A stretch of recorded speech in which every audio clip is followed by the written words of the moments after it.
Hello and welcome to the Freedom Frequency Podcast. I'm your host, Kaya, energy healer, psychic channel, and spiritual mentor for women who are ready to ditch the spiritual rulebook, release the pressure and overwhelm, and let go of all that comparison that makes you feel like what you're doing isn't enough. In this podcast, I'm going to share bits of my journey with you, as well as my wisdom and knowledge to show you that spirituality gets to be something that works for you and not something that you work for. Now let's dive into today's episode.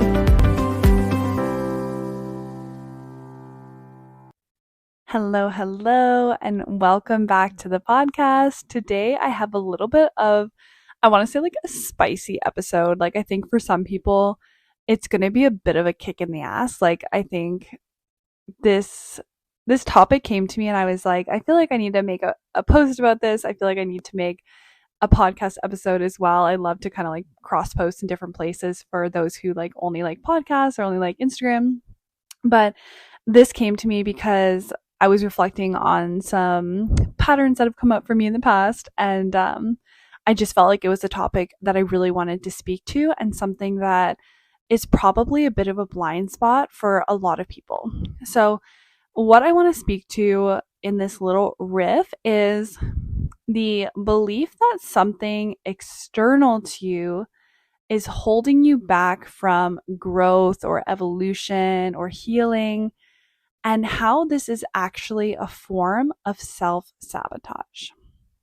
So what I mean by this and external circumstances and factors is when you believe that, something that's going on outside of you and like, your internal reality. So something like a circumstance, a situation, time, a person is what's holding you back from achieving something that you desire. So this could look like, if I had more time, then I would be able to do a morning routine, which would help me to like connect to my intuition more. And then I could do this and blah, blah, blah. Or it could be like, well, if I had an upgraded laptop, then I would be able to like, start my business. I'm going to wait till I get a laptop. Or it could be, well, my one friend that I go to wherever with doesn't want to go with me. So like now I'm not going to go. Or, my family thinks that it's really cringy when I do this. So like, I'm just going to like not do it or something. Like it's basically when you're letting something that isn't you, like something external to you, hold you back from doing something you desire or achieving something you desire. And you're either like waiting or you're just not going to do it at all. So I see this often with people who are like waiting for something, or they're like, yeah, like when I get a better job and I'm making more money, then I'll be able to like invest in myself or whatever. Like when I do X, Y, Z, like it's always just, I could give like so many examples, but hopefully you get the point. But what I really want to speak to is how this is actually a form of self-sabotage. It's like you know that like it's hard to describe, like that you are the one holding you back, but you want to like shift the blame. Like that's essentially what it comes down to. And this is like a form of self-sabotage because you're kind of basically saying like, oh well, it's not my fault, it's like time's fault. So like whoopsie, like woe is me, like if I had more time I could do this, like but I can't, oh that sucks, you know what I mean? Like it's kind of like, oh my hands are tied kind of thing. Whereas that's not actually true, but you let yourself believe it's true because it feels safer to like be the victim of time or whatever, the victim of a situation, and be like, oh shoot, dang, I'm stuck, instead of like actually being like, okay, I'm going to get resourceful. What can I do? Where can I move? Because the truth is, we're never stuck. We're never stuck. We can only feel stuck. Stuck isn't actually a thing. Like it's just, to me, it's just something that we feel. And I get it because I felt stuck too. And I felt many times in my life like, oh, like if I had more money, I could do this. If I had more time, I could do this. But I can't because like I don't, I can't do anything. I'm stuck. But this just isn't true. And letting ourselves believe it's true is often a form of self sabotage. It's a form of our ego wanting to keep us safe by holding us back, right? And when we can shift the blame from ourselves to somebody else or some circumstance, then it makes us feel a little bit better. It makes us feel like, well, I would if I could, kind of thing. Like, it's not me, it's you, kind of energy, right? Of like, it's not my fault that I'm not seeing the growth I want. It's because XYZ, something outside of me. And this is something I see all the time in so many areas. Like, oh, like, I want to be in a relationship so bad, but like, it's not my fault. It's like these dating apps suck. And like, that's the only way to meet people now. Or like, I really want to like start my business and like, work for myself and not be in my 9 to 5, but like, oh, I don't know. I just like don't have time. So like hopefully like someday like my work schedule eases up and I have more time or something like that. Like there's always something, right? And the truth is even if that thing changed, you would probably still not move. And that's like where it gets easy just to shift it onto that thing and be like, oh, I can't, my hands are tied, because like if that thing actually changed, like if you actually did have more time or more money or whatever, the circumstance and like what you're doing probably wouldn't actually change. And where this really was like like a light shining down on me was like my big thing was money. Like I was like, if I had more money, I would be able to invest in myself at a higher level and I'd see more results, but I don't. So like I'm just a struggling entrepreneur, like whatever. And this was like funny for me because I was always convincing myself that like, I would go all in on my business and I would go all in on my mission and whatever.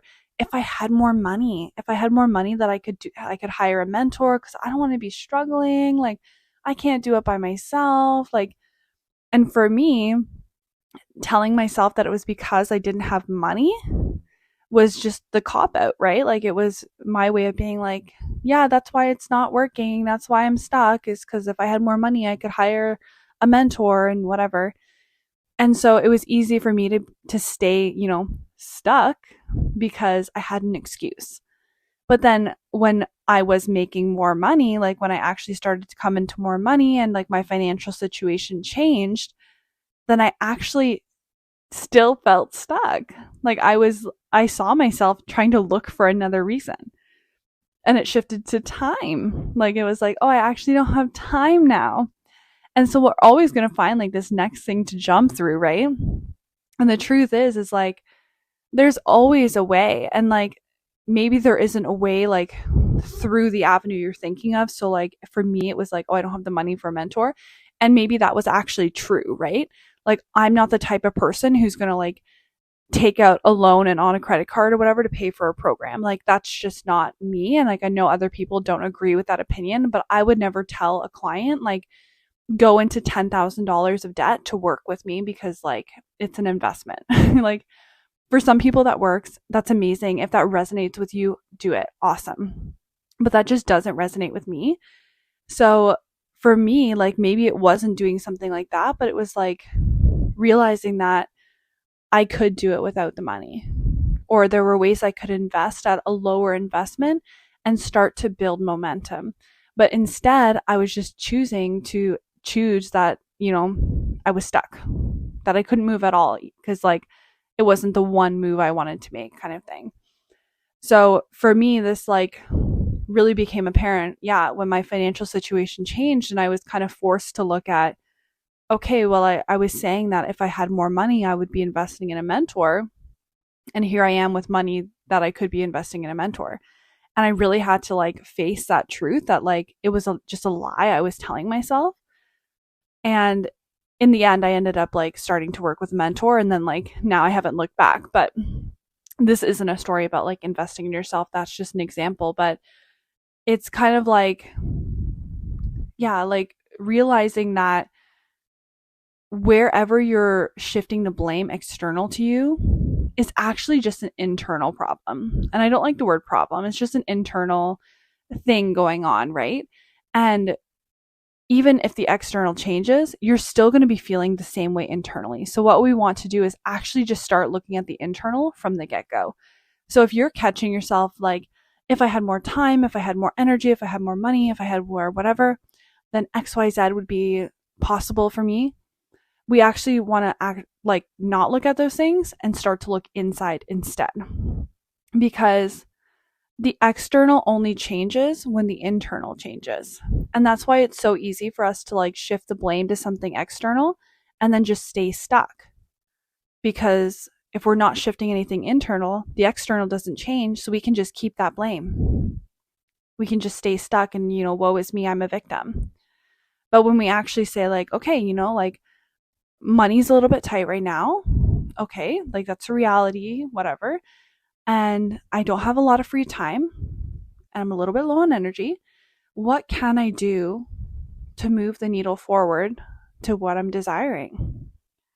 And start to actually make moves, right? And like, even if it's something small, like I think sometimes we get caught up in like, it has to be all in or nothing. And I do believe that internally we have to be all in or nothing.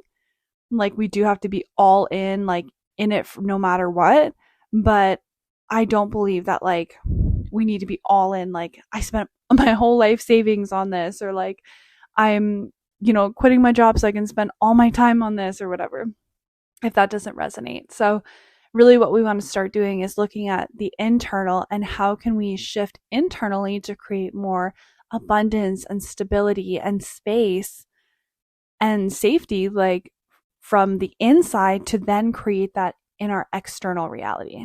How can I start looking inward to solve a problem instead of shifting the blame outward? How can I look at feeling stuck and instead of thinking like I'm going to wait till an external circumstance change, we can then say, I'm not stuck. I'm going to actually start making a move. I'm going to turn inward to figure out what that next move is. Because there's always a next move. You're never stuck. And the idea that something external to you is holding you back and keeping you stuck it's just self-sabotage. It's an excuse. It's a lie that your ego loves to sing to you, and it's just not true. So that's the little pep talk that I have for you today. If you are wanting to shift your internal reality to shift your external reality, then I invite you into Mirror Mirror. It's going to be starting next week from when this podcast airs. So next week, then we are going to be starting on November 6th, a 6-week journey group program that is a journey of self-discovery and evolution. I will link it in the show notes if you're interested in learning a little bit more. We're going to be doing a lot of internal work, which then in turn shifts your external reality. This is the work that changed every area of my life, like financial, relationships, how I see myself, the way I show up in my business, everything. So if that sounds juicy, then head down in the show notes and click on the link. And if you have any comments, questions, feedback about today's episode, I will also link my Instagram down below where you can send me a message. And as always, I link my membership as well. If you're unfamiliar with my membership, it is a group healing membership, monthly energy healing sessions via Zoom, with channeling and all kinds of stuff. There's such a vibe. And weekly Q&As inside of our Telegram chat where you can get coaching support and channeled messages from me to you, totally personalized, and a resource library full of meditations for you to use in your downtime. So the membership is my favorite space. You can read more about it on my Instagram page and head to like the link in the bio there or down in the show notes to join us. So that is all I have for you today, my loves. I can't wait to hear from you, and I will catch you on the next one.